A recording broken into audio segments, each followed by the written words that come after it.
Agora sim, irmãos, vamos abrir a palavra do Senhor em Provérbios capítulo 17, versículo 6. Quero pedir então que você, enquanto abre a sua Bíblia, se coloque em pé para a gente ler.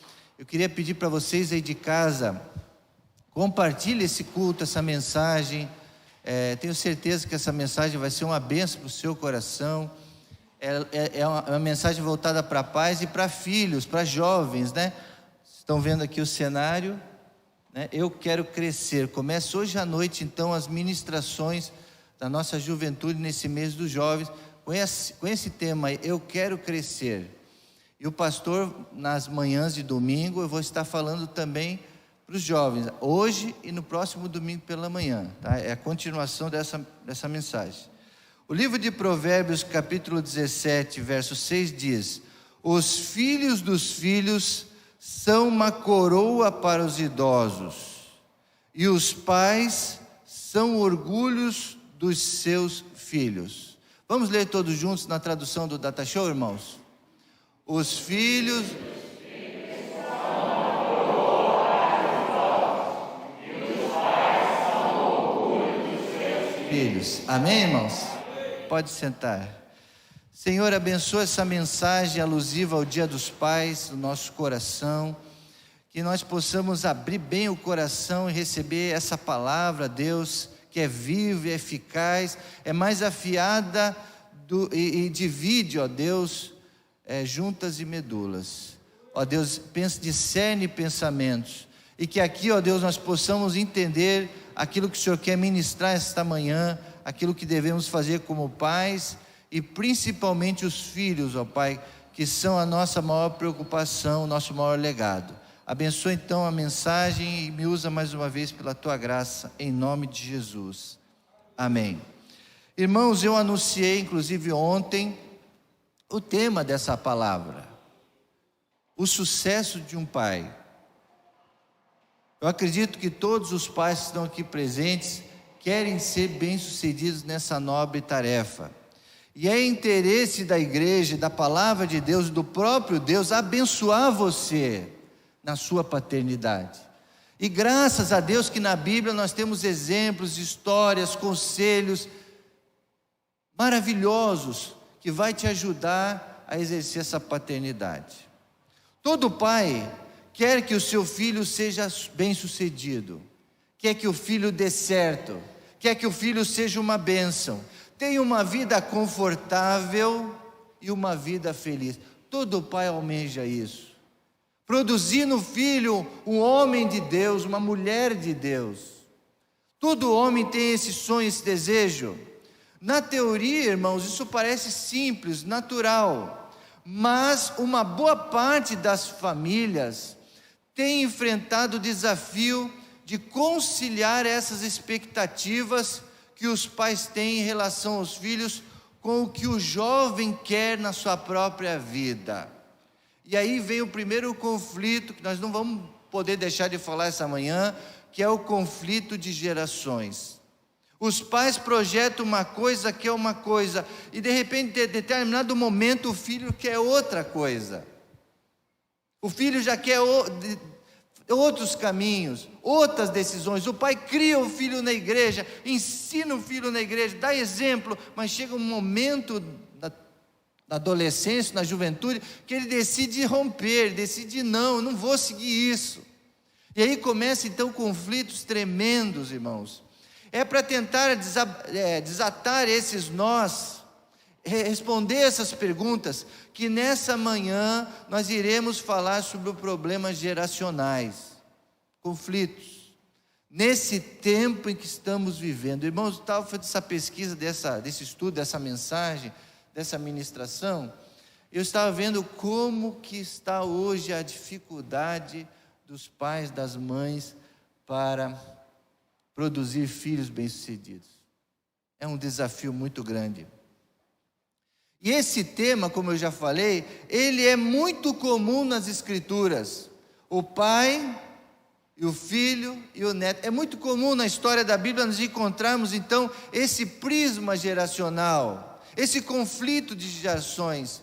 E é o desafio, irmãos, desde o início da humanidade, Desde a criação, a humanidade carrega essas dificuldades de você gerar um filho para ser bem-sucedido e depois, ou próxima geração e as gerações que vêm. Na Bíblia encontramos exemplos de gerações, infelizmente, que vão piorando. Algumas, sem até os pais fazerem algo extraordinário, aquela geração é bem-sucedida. E aquela geração em que o pai faz tudo certo, que ensina o filho, a próxima geração faz tudo errado. Infelizmente, e a Bíblia é um livro maravilhoso, porque ela não esconde nada. Então é muito comum na Bíblia nós encontrarmos gerações que vão piorando, outras gerações que seguem ao Senhor, e outras vão fazendo o que desagrada ao Senhor. Então, você veja como a expectativa dos pais, às vezes, com os filhos é frustrada. O pai faz tudo certo, ensina o caminho da verdade, da igreja, da Bíblia, dos caminhos do Senhor, e o filho, às vezes, dá tudo errado. Como entender isso? Aonde estão e como estão as novas gerações? Aí eu comecei a fazer pesquisas para tentar entender onde é que nós estamos errados, porque eu fui pastor de jovens há 20 anos atrás. Está ficando velho, né, irmãos? Eu estava falando com o pastor Alexandre e com outros colegas pastores também, de jovens, né?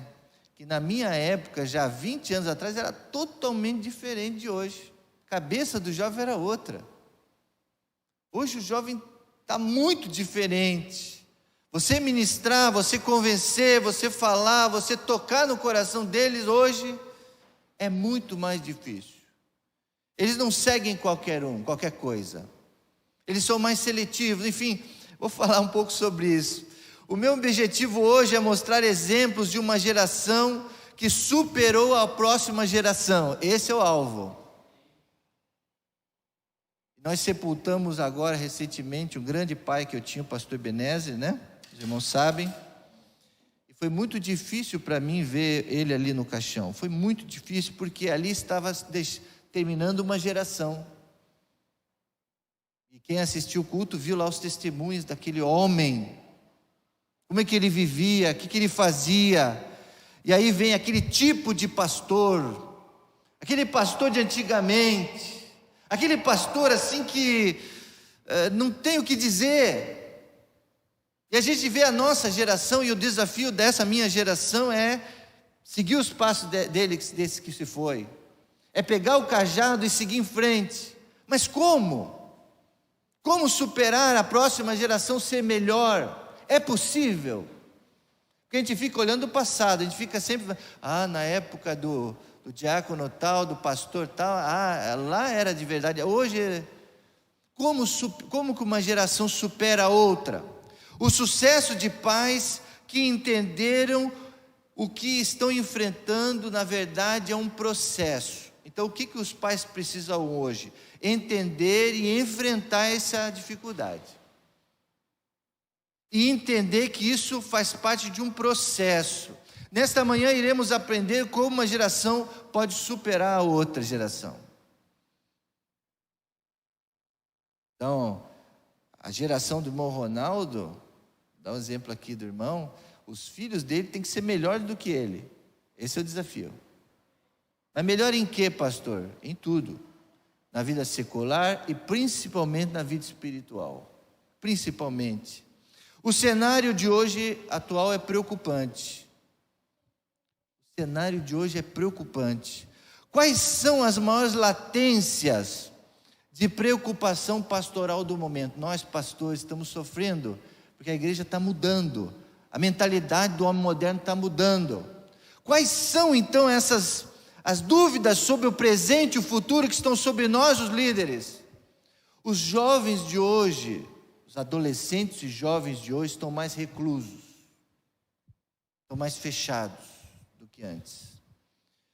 E por consequência estão mais perdidos, eles não sabem o que fazer, para onde ir. Eles estão sem um norte, sem uma projeção. Eles estão buscando sentidos para a vida deles. Eles estão buscando, esse é o desafio hoje do presente e do futuro. Nós pegarmos esse pessoal e trazermos à tona e falar: vocês têm esperança, vocês têm que vencer. Mas eles não acreditam mais nisso. Eles estão nos surpreendendo. Não era para ser assim. Eles têm tudo para vencer. Tem ciência, tem universidades, tem tecnologia, tem facilidades, tem tudo. Era para ser melhor, mas não está sendo. Um exemplo claro que nós vimos nesses últimos 2 anos, né? Nesse tempo de pandemia, nós achávamos que os jovens iam estar à frente, eles iam se aderir facilmente na igreja online, que eles já conheciam da tecnologia, já sabiam mexer, mas na verdade eles nos surpreenderam de forma negativa. Eles não ligaram para nada que a gente fez de tecnologia na igreja, do avanço da comunicação. Não ligaram para isso. Os mais velhos, sim.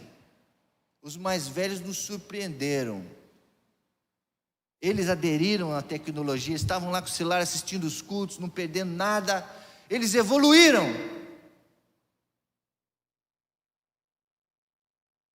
Eles não cresceram, essa geração não cresceu nessa nova dinâmica. Pelo contrário, eles se encheram de muita coisa e não assimilaram nada.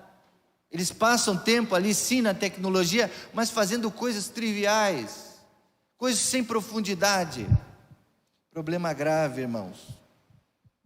Aconteceu essa semana em Vitória, Espírito Santo. Não sei se vocês viram as reportagens, né? O filho que matou os seus pais eram crentes, o pai era pastor. Vocês viram essa notícia? Circulou aí bastante em Vitória. Um crime hediondo, um crime violento. O pai era médico, pastor, moravam os 3 dentro de casa. Ali tinha um conflito de gerações.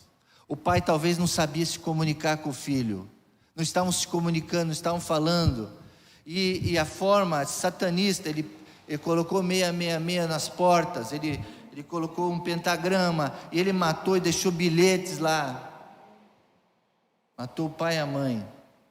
Coisas terríveis, irmãos, estão acontecendo aí porque os pais não estão entendendo o coração do filho, eles não estão batendo, está em dissonância, está fora do lugar. Hoje, irmãos, existem 3 latências no mundo. Isso foi tirado de uma conferência da ONU em 2015. As nações estão preocupadas com as mudanças. Quem serão os próximos líderes mundiais? E nós da igreja, quem serão os próximos líderes, os próximos pastores? Esse é o nosso desafio, pastor Dimar. Se nós tivermos o seminário aqui, nós seremos os diretores desse seminário. Teremos que tocar uma nova geração de pastores, irmãos, com profundidade, com honradez, com o entendimento desse mundo. O desafio, irmãos, que nessa conferência da ONU, eles apresentaram foram 3. 3 os desafios. Primeiro desafio da transição. Tem que ser rápido aí na passagem aí do PowerPoint, tá? O desafio da transição, da tradução e da sustentabilidade. Então, esse é o desafio, então, da humanidade. Qual a percepção do mais novo das coisas? Porque nós enxergamos o mundo, a Bíblia, a igreja, a forma de culto de uma forma, mas os jovens, as novas gerações, como eles estão enxergando isso? A forma de culto, a maneira de cultuar, a maneira de ser igreja. As novas gerações estão desencontradas. O desafio da tradução, que é o que? A comunicação, a maneira que a gente se comunica. Estamos talvez respondendo o que eles não estão perguntando. Esse é o desafio nosso pastoral, nas mensagens aqui. Eu tenho procurado agora trazer temas mais atuais para poder responder o que os jovens estão perguntando. Porque às vezes a gente fica pregando coisas que os jovens não estão falando. Então essas novas gerações, a comunicação está desencontrada. A linguagem é diferente, irmãos. A linguagem, do jeito de falar, por exemplo, se eu fosse, é que eu estou me adaptando aqui, tirei o terno, né? O certo era estar falando de um lado para o outro, ser mais descontraído, tirar o púlpito. É a nova forma de pregar. Não é mais com aquele púlpito de madeira, pastor de terno e gravata, apesar que eu gosto muito disso, né? Eu sou tradicional, mas não é mais a forma, não é mais a linguagem. Uma coisa que tem me incomodado muito, esse negócio da Assembleia, que tem que levantar a mão. Aqueles que concordam, digam amém. Já passou esse tempo, mas é a forma. Eu creio que é a forma correta da democracia, mas mudou. Estamos respondendo, quem está em cima não tem paciência. Os mais velhos não têm paciência. Os mais novos não têm paciência com os de cima. Um acha que o outro tem que aceitar a forma de ser do outro. Tem que aceitar, porque é assim. Então, irmãos, está desencontrado. E isso está comprometendo a sustentabilidade da igreja. É o grande desafio hoje da igreja batista, assembleia quadrangular, a igreja cristã. Esse é o grande desafio. Nós, mais velhos, não queremos mudar, mas precisamos começar a entender essa preocupação. A ONU, as nações estão se preocupando e a igreja tem que se preocupar também. Lembremos, irmãos, que o nosso Deus é o Deus de Abraão, Deus de Isaac, Deus de Jacó. O nosso Deus é o Deus dos processos, de continuidade. Pai passando para filho, filho passando para filho. E aí a continuidade, as famílias. E nós, os pais, me incluo porque eu sou o pai aqui na igreja, o líder, precisa estabelecer esse processo. A irmã Sandra, minha educadora da igreja, me apresentou toda a reforma que a gente vai fazer no ministério infantil. Mas como? Nós fizemos uma reforma, colocamos lá tudo bonitinho. Não, pastor, tem que colocar mais uma televisão, mais isso, mais aquilo, porque tem que reformular para as novas gerações. Chamamos agora um pastor de jovem de volta, mas para que esse gasto, pastor? Por causa da nós estamos preocupados com as novas gerações. Porque se nós não nos preocuparmos com os nossos filhos, o que será da igreja? Então é um processo, nós temos que nos preocupar nesse processo. Quando a igreja aqui voltar a ter um seminário, nós estamos dizendo, nós estamos preocupados com esse processo do Deus de Isaac, de Abraão, de Isaac, de Jacó. A continuidade da vida pastoral, eu vou passar, mas tem que vir um mais novo. Como lemos em Provérbios 17, 6, e os pais são o orgulho dos filhos. Agora sim, Patrícia, pode colocar aquele slide lá. O sucesso na paternidade é ter a certeza, não de que você formou um bom filho, não. É isso, pastor. Mas você ter a certeza que formou um bom pai. Amém, irmãos? Vou repetir. O sucesso na paternidade é ter a certeza de que o pai não formou um bom filho, mas formou um bom pai. Porque o sucesso é a continuidade do processo. Naturalmente, se você formou um bom pai, é porque esse teu filho foi um bom filho. Naturalmente, né? Agora vamos voltar então à palavra de Deus para o exemplo. Dei só uma introdução sobre o problema hoje que existe, das gerações, o desafio nosso, Luiz André, como líder de jovem. Não é só da nossa igreja, várias igrejas estão rediscutindo, se reinventando essas novas gerações. Vamos ler Gênesis 49, 14 agora.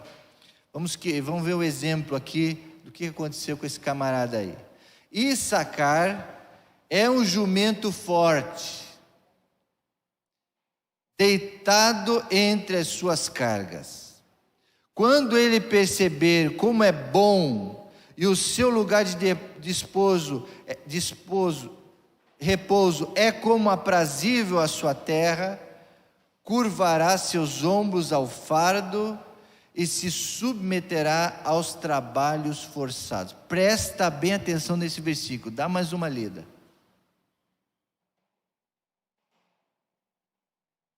Issacar.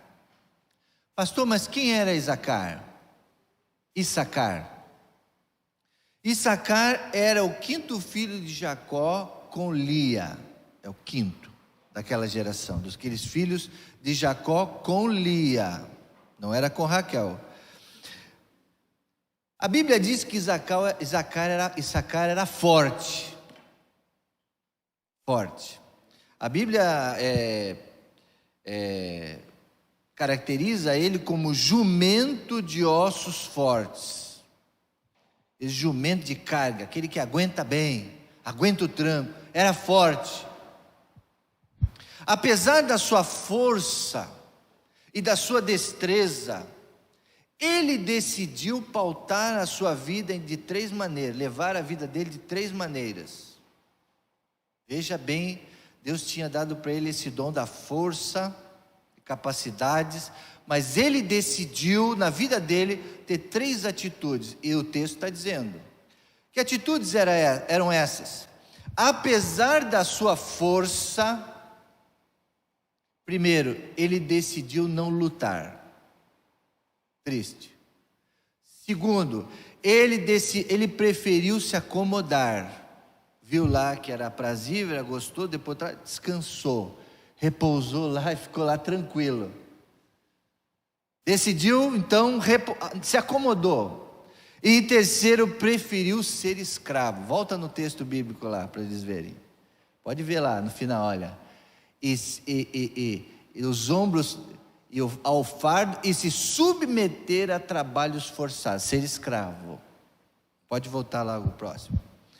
Agora, irmãos, ele decidiu, foi um pai que decidiu ter uma vida desse jeito. Apesar de toda a força que ele tinha, ele não exerceu liderança. Ele preferiu ficar na dele, ele não quis lutar lá nas batalhas, preferiu se acomodar e preferiu trabalhar de escravo. São decisões que a pessoa pode ter na vida. É aquele pai que fala assim: vou fazer tudo pelo meu filho, vou dar o sangue por ele, e vou me anular, e quero que ele tenha tudo e eu não tenha nada. É uma maneira de você atuar também. Agora, pela bênção de Deus na vida de Jacó e depois dos seus filhos, por consequência, ele recebeu essa bênção, né, do seu pai. Issacar foi um bom pai. Por que eu digo isso?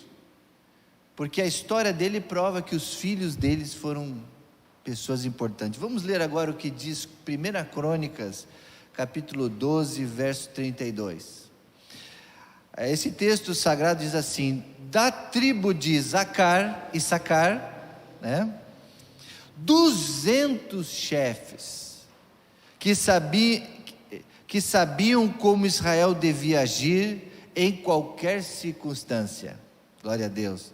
E eles comandavam todos os seus parentes. Então esse camarada Issacar, do jeito dele, de alguma forma Deus o abençoou, deu para ele filhos que foram bênção, filhos que foram líderes, foram chefes. E nós vamos ver aqui na tradução aqui, essa tradução, comandaram todos os seus parentes, muito interessante, já vou explicar sobre isso aqui. Esse texto, irmãos, nos surpreende e nos enche de alegria e nos enche de esperança, amém, irmãos? Esse texto aí nos enche de esperança, porque os filhos de Issacar tiveram uma mudança positiva, não foi igual ao pai. Eles não ficaram acomodados, eles não quiseram ser escravos, não, eles quiseram ser líderes. Eles quiseram, irmãos, ter uma atitude de superação. Eles decidiram crescer, e esse é o nosso desejo para os nossos filhos, serem melhores do que a gente. Esses filhos romperem, irmãos, a geração após Issacar rompeu as ações cômodas do pai. Glória a Deus. Romperam. Eles falaram: não, eu quero mais, não porque eu quero ser melhor que meu pai, mas eu quero dar orgulho para ele. Eu quero mostrar que o investimento dele em mim foi válido. Eu quero mostrar que tudo que ele orou por mim deu certo, e tudo que ele investiu em mim não foi em vão. Irmãos, que benção. Eu creio que você que é pai, se você crê nisso, diga amém para o teu filho. Se você crê nisso aí, O que eles se tornaram? Eles se tornaram líderes, mais de 200 chefes. Eles diziam a Israel o que eles deveriam fazer. Então eles eram sábios, eles tinham sabedoria. Em terceiro, eles eram entendidos na ciência dos tempos. Na tua tradução pode estar assim aí, não sei como está na sua Bíblia, mas não, a tradução está: eles eram entendidos na ciência dos tempos, para saberem o que Israel deveria fazer. Isso mesmo. Então olha que bênção de filhos. Esse é o nosso desejo como líderes da igreja, pastores, treinar os jovens para eles serem isso aí, líderes, que superem, que sejam sábios, que possam ter experiência, ciência, possam estudar, se especializar para fazerem melhor. Esse é o tempo de hoje.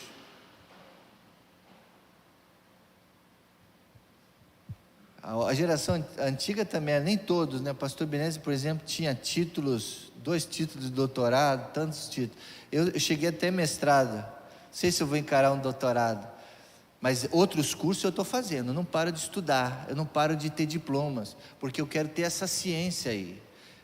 Eu quero ser melhor do que o meu pai foi, não para mostrar para ele, pai, eu sou melhor que você, não, mas é para dar orgulho a ele.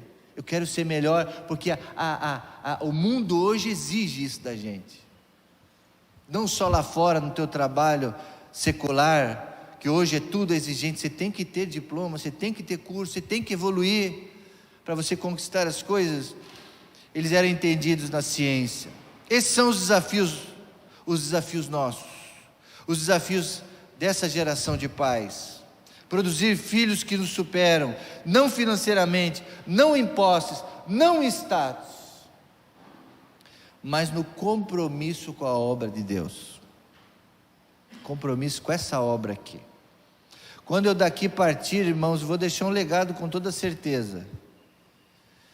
Você também. Reginaldo, aqui nós vimos domingo passado o culto dos embaixadores, né? Quantos líderes que esse irmão produziu aqui, que foram pastores, líderes, missionários e tal.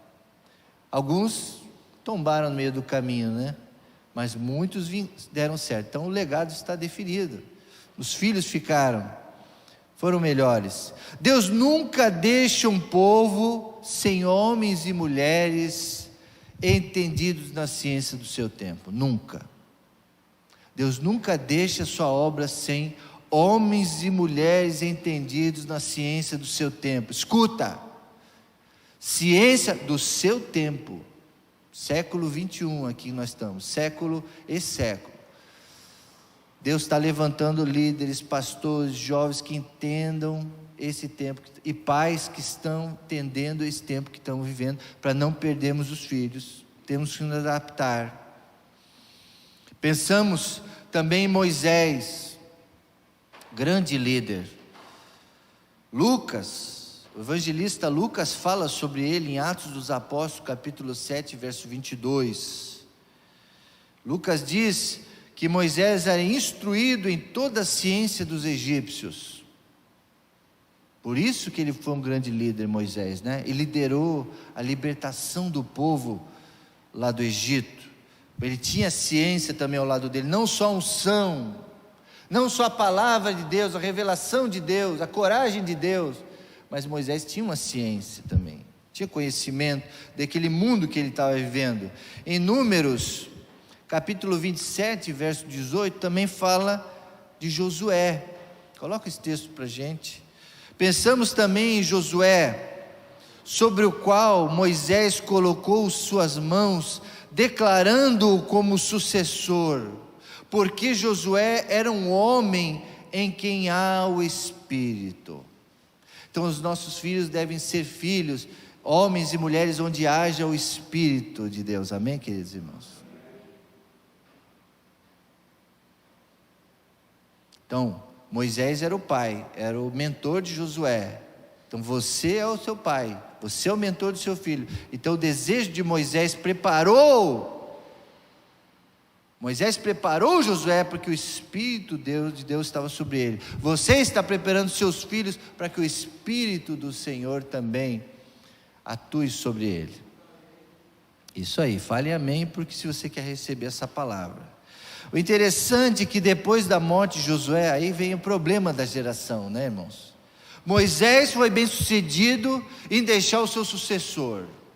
Agora Josué já não, ele fez tudo certo, porém, talvez ele não digo que tenha falhado, mas acontece da geração seguinte se esquecer.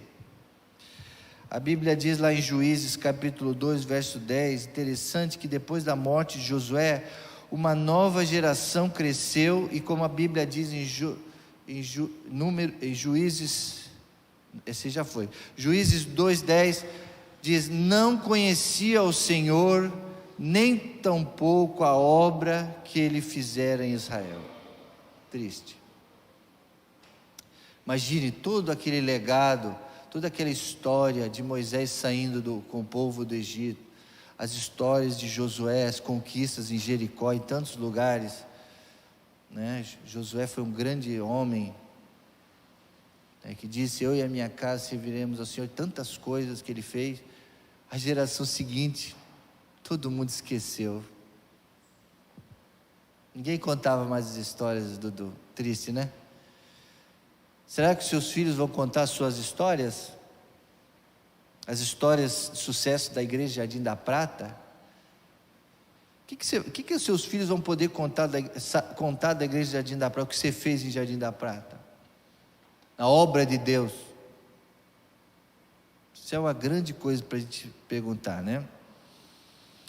Em Jeremias capítulo 3, verso 15 diz: e vos darei pastores segundo o meu coração, que vos guiarão com conhecimento e discernimento. Está vendo aí como essa geração de pastores precisa ser melhor que a outra? Tem que ter conhecimento e discernimento.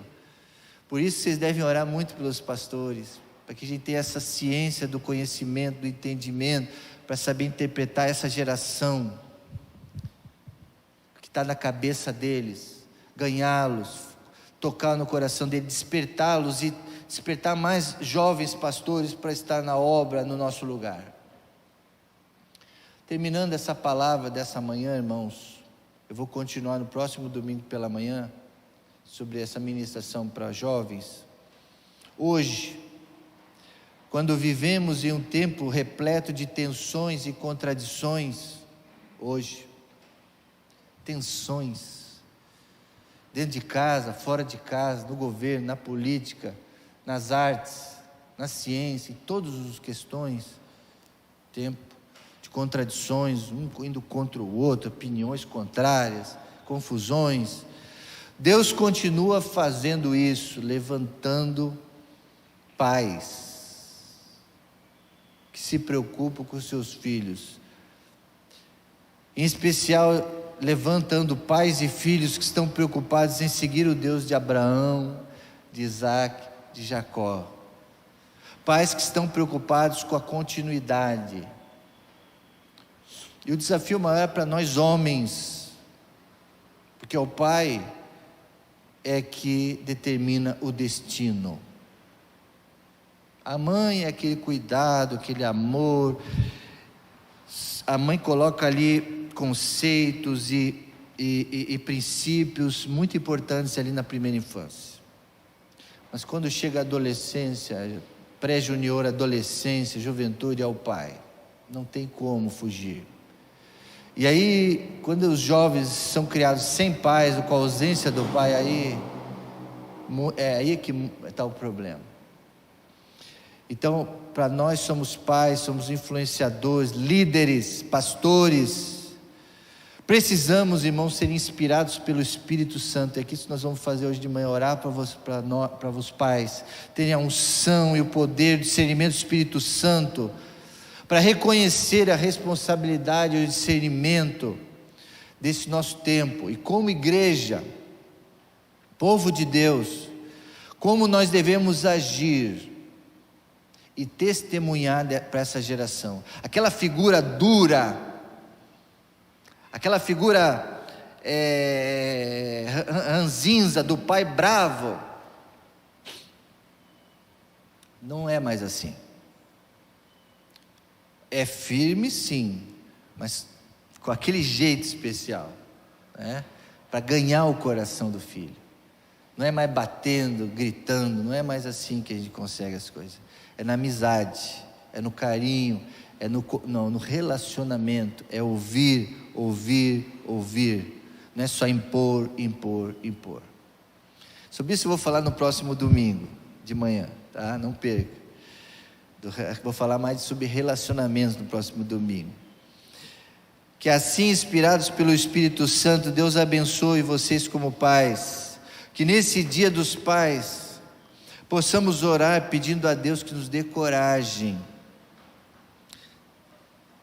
nos dê determinação e muita fé, para produzir filhos capazes de irem além, para eles se tornarem bons pais, bons líderes piedosos, para o ministério da igreja local.